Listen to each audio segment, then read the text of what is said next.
than mine. Mine are fake though.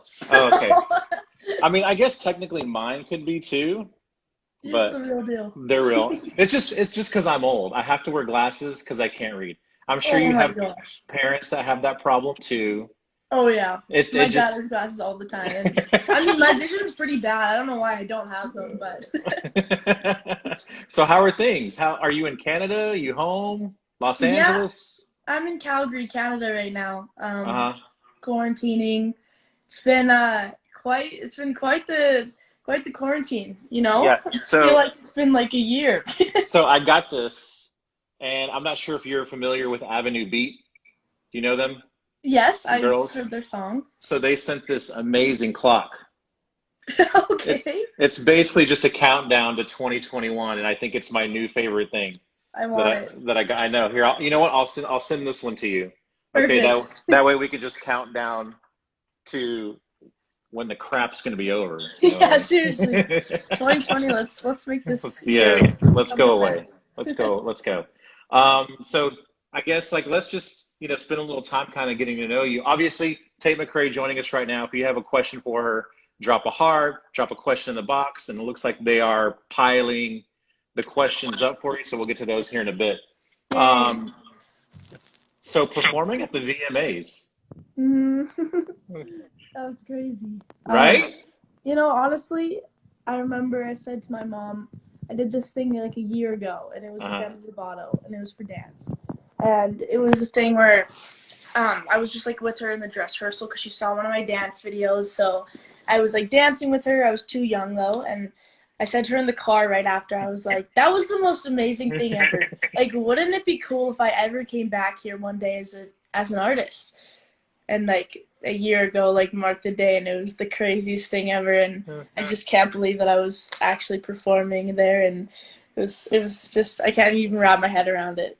I know. So like it's been like a week, right? So like have you had time to kind of process everything that happened, kind of that went into the performance, after the performance?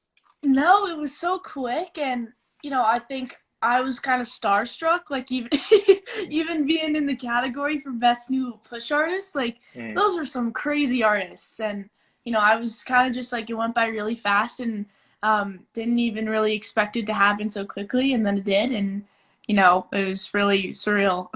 Yeah. So you like I want to try and figure out like what the musical evolution of you is. Because like when let's just say like 10 years ago, Yeah. what kind of music did you listen to? I definitely listened to like Taylor Swift and Katy Perry and like Miley Cyrus. Like I was in that Disney phase where Okay. all I listened to were those High School people. Musical. Yeah. Yeah.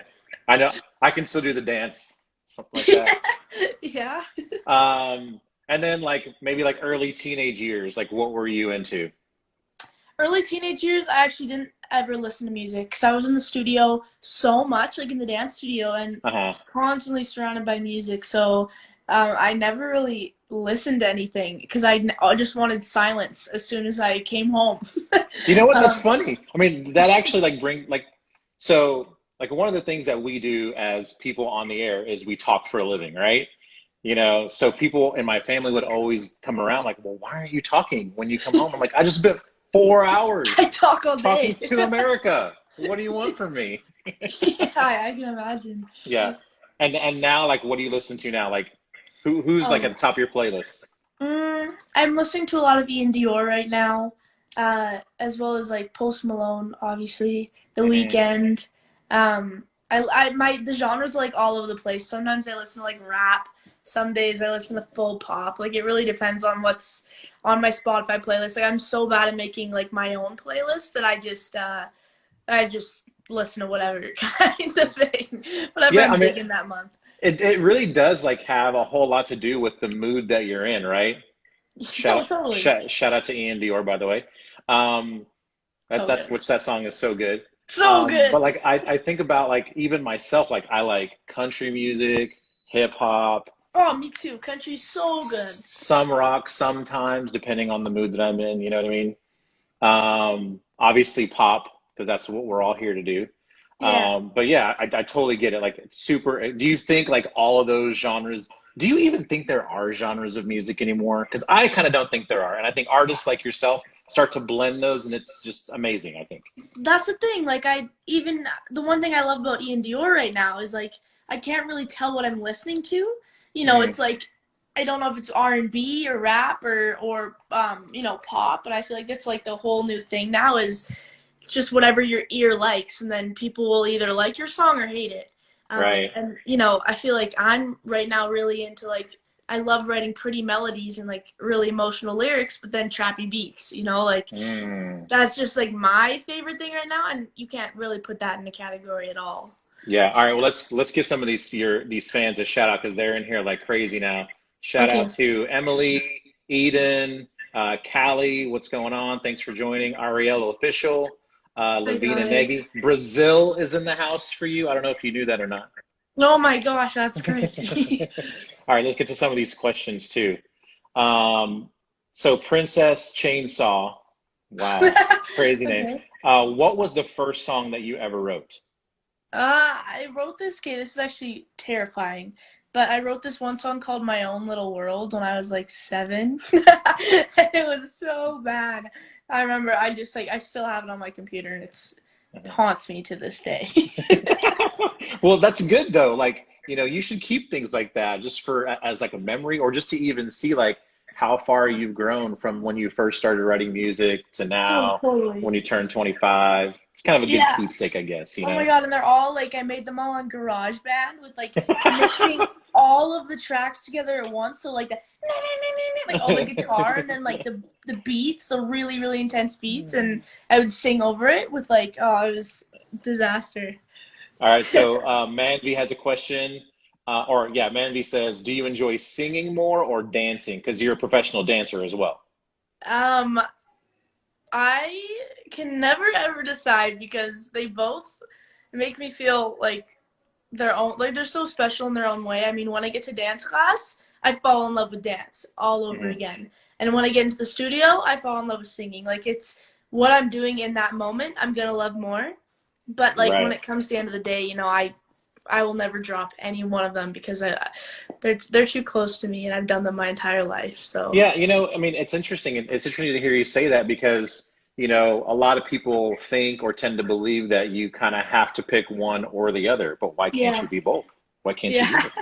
No, You and know what I mean? honestly, even the fact that I'm releasing music right now and doing a lot of singing, I'm still training like 6 days a week in dance. And, I don't think half the people know that, but it's like my other outlet, that I isn't on social media at all times. And, my mom has a dance company and I'm always there and around my dance friends. And it's just like a part of my life now.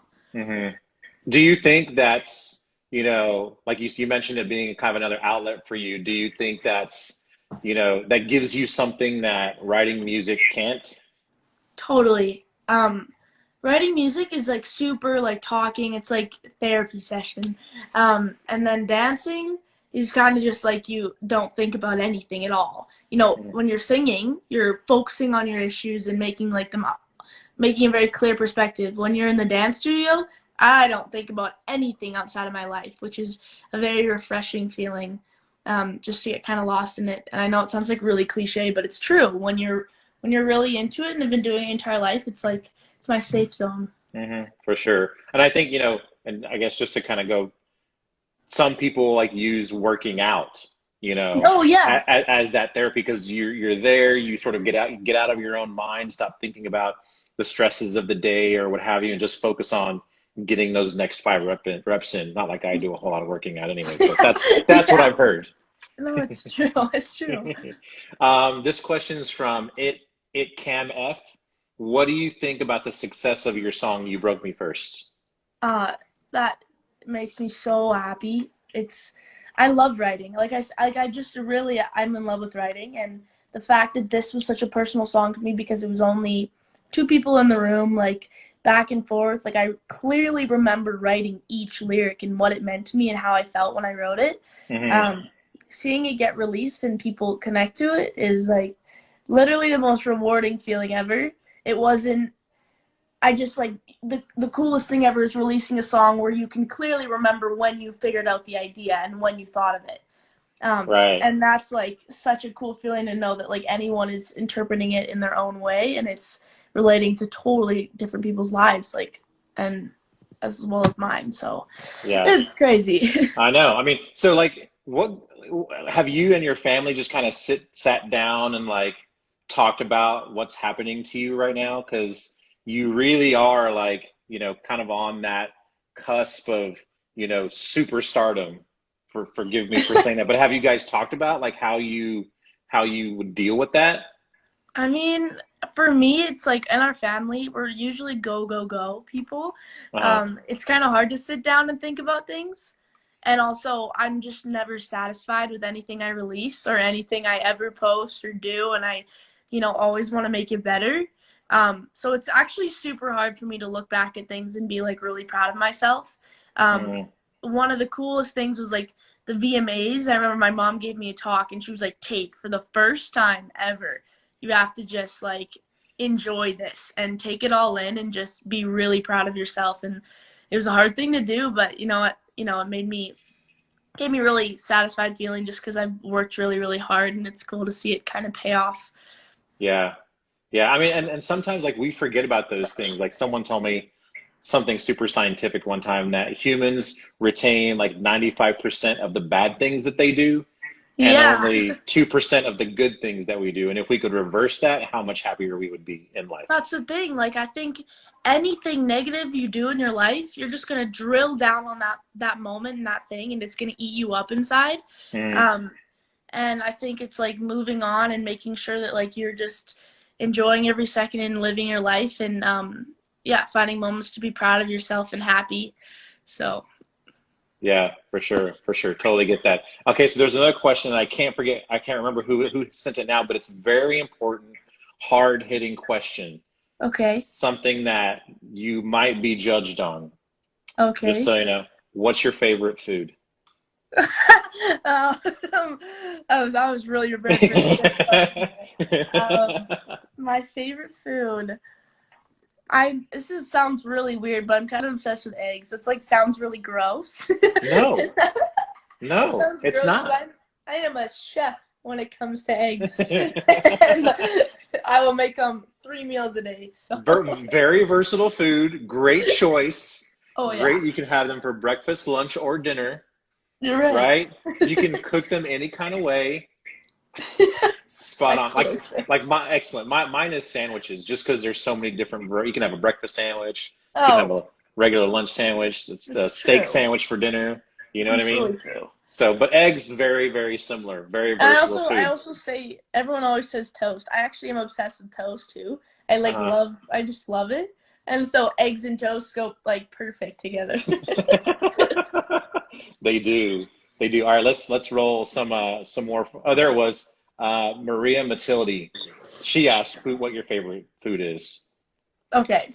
Caleb said, "Are you still doing school? Are you still in school? What's happening there?" Yeah, so I'm starting next week. I'm doing it online. I only have 2 classes left, so it's my last Ah, year. it's gonna be I cake for literally, you, man.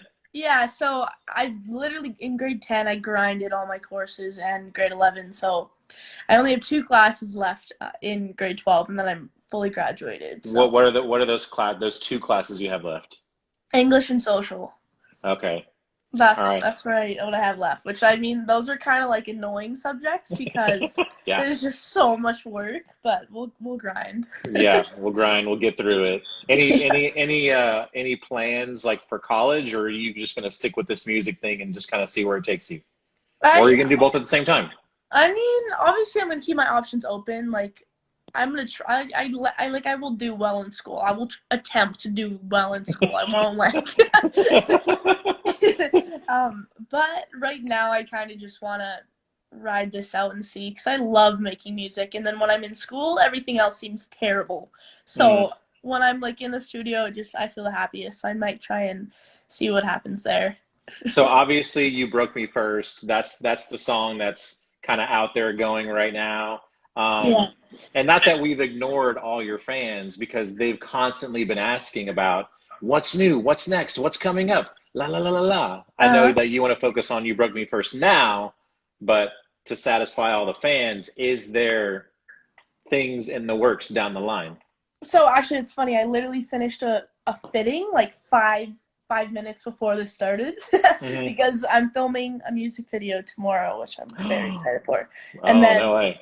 hopefully, I don't know if I'm allowed to say this, but I think we'll have a song by early October. So A song that no one's heard before, that's not on YouTube, a that you new haven't really. song, brand new song. Oh, all right. All right. So Yeah, all the fans that were asking about new music, there you go. there There you you go. go. There you go. Yeah. All right, let's do one more question from this question box here real quick. Um, what's your favorite song of yours? My favorite song of mine. Honestly, You Broke Me First is like I really like You Broke Me First, but there's a few unreleased ones that some of my like managers and my mom and dad all hate, but I love. Which So which means they're probably the best ones. I mean, I'm so indecisive because there's some songs that I like really like, and it's hard to know if I'm just looking at it through rose-colored glasses, Yeah. and I just think that they're great just because they're a personal song to me. Um, but yeah, we're still deciding. Like that's the hardest part of creating an EP is like figuring out which songs are actually good or I've just convinced myself are good. Mhm. you know? Well, you've gotten a lot of comments so far saying that All My Friends Are Fake is one of their favorite songs. Oh, that's Yeah. my little baby. Yeah. One of my first songs. So, Yeah. Well, awesome. Well, Tate, hey, we'll let you go, get back to doing what you were doing. Anything that you want to say to all, what is it, thousands of the fans that, joined in on this thing? oh, I just want to say I love you all like so much, and I can't thank you all enough for your support. And yeah, be happy in this quarantine in the state of a weird world For and sure. fun. For sure. Well, thanks for taking the time, Tate. We appreciate you. Shout out to everybody in Canada for us, and thanks for taking the time, all right? Thank you so much for having me. All right, you too. Talk to you later. All right, Bye. bye bye. There she goes, Tate McRae. Thanks to everybody who joined.